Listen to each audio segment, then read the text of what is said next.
death stories. All total BS, lies, crap, crapola, pablum for babies who don't know how to think yet. The hysteria, ladies and gentlemen, drummed up by Anslinger succeeded in thwarting the movement to repeal the Harrison Act on the grounds that it was doing more harm than good, and led instead to the passage of the Marijuana Tax Act, which placed a prohibitive tax on the possession of hemp, and thus succeeded in outlawing constitutionally protected private behavior while being promoted ostensibly as a revenue enhancer. And to this day, ladies and gentlemen, so you think that drugs are illegal, and you think that you cannot legally possess marijuana? I'm telling you that that's not true.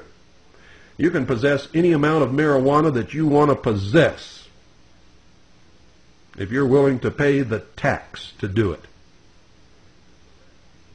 Just like David Koresh could have owned as many machine guns as he wanted to own as long as he paid the $200 tax on each one of them.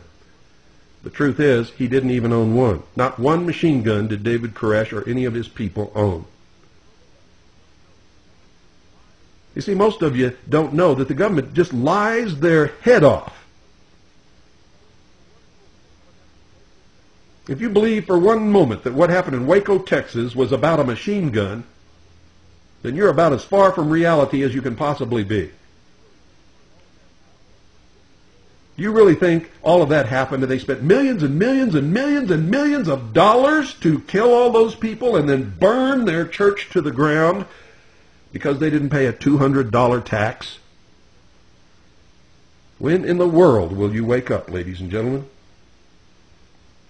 It's beyond me.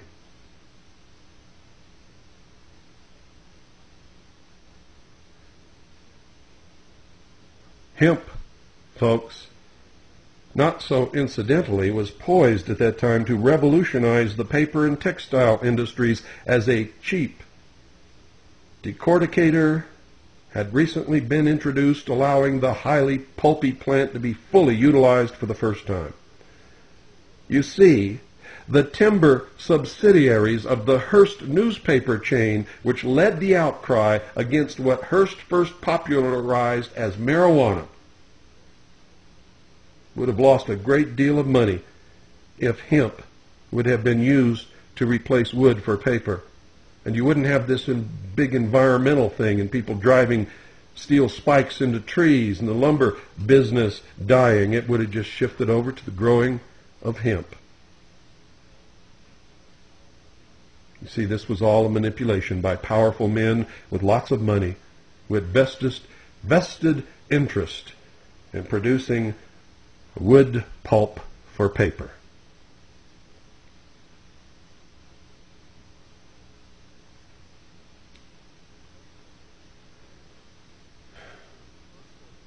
Meanwhile, the DuPont Corporation, folks, had just patented a highly polluting sulfuric acid process for wood pulp paper.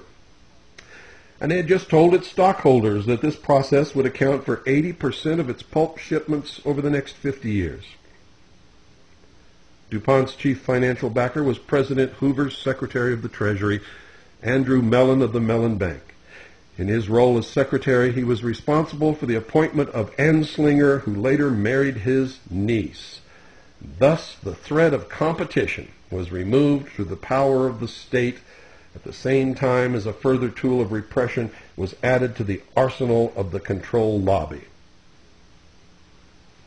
Don't you feel just a little bit foolish? Same thing is happening today, folks. Even as the last veneer of constitutional protection of individual rights is stripped away, and the provisions of the Universal Declaration of Human Rights of the United Nations as a treaty, which they say is legally binding on every agent of the government in the United States, become a dead letter, all purportedly in order to stop the use of certain officially disapproved psychoactive substances. The marketing of other such substances, far more deadly, proceeds apace, not only under the benevolent eye of Big Brother, but with subsidies provided courtesy of Mr. and Mrs. John Q. Citizen.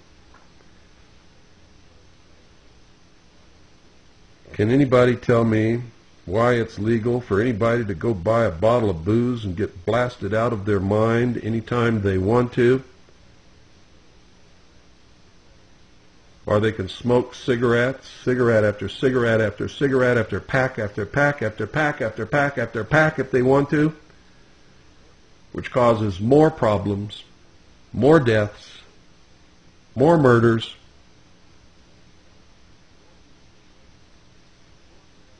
more beatings, more thefts than drugs ever could. I find it just absolutely unbelievable. Good night, ladies and gentlemen, and God bless each and every single one of you, and I sincerely mean that. And God save this great republic. All of a sudden, in the middle of the night, there's a loud knock on your door. Hey, honey, something's not right. Throw out your arms. Clinton's been well passed through. We're here from the government. We're here to help you. And I'm from the IRS with the power to tax. If you've got a complaint, send us a fax. Get out of this house. Surrender your guns. Give me your gold. You better obey if you want to grow old. That's the good stuff and do what you're told.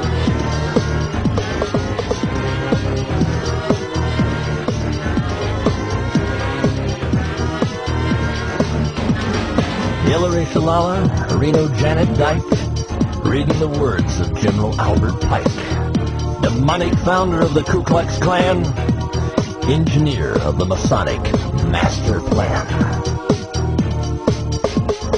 Pike said Lucifer is God across this land, and Clinton saying take the mark in your right hand.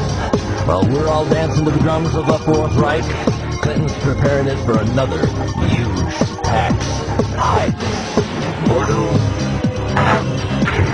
Order out of chaos, depression, inflation, create the panic, then rape the nation. Crisis creation, incite black and white, program agitation. Don't resist! You're surrounded by the UN in white and blue, the ATF, the men in black, and the one world order. But it's not new. Iron Mountain, computer beasts, and cattle mutilations. Black projects, UFOs, and weird genetic combinations. The Nazi doctors didn't die? Come on, get hip. They came here with the OSS through Operation Paperclip. National ID, debit card? Yeah. Vaccination biochip, milk carton kids, genetic engineering. Clinton says her health plans for you and your own good. Sure. And Adolf Hitler's Robin Hood. Masonic mind manipulation. Inciting riots, it's crisis creation.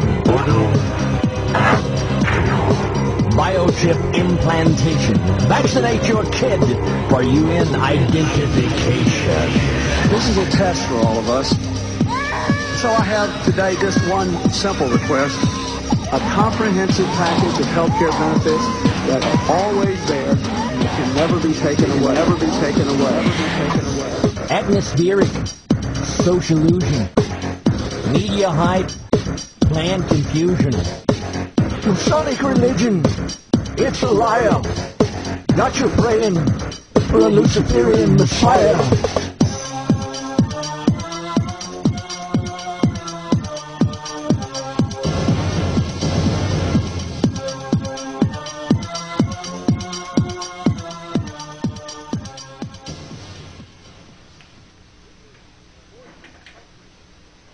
This is the Voice of Freedom.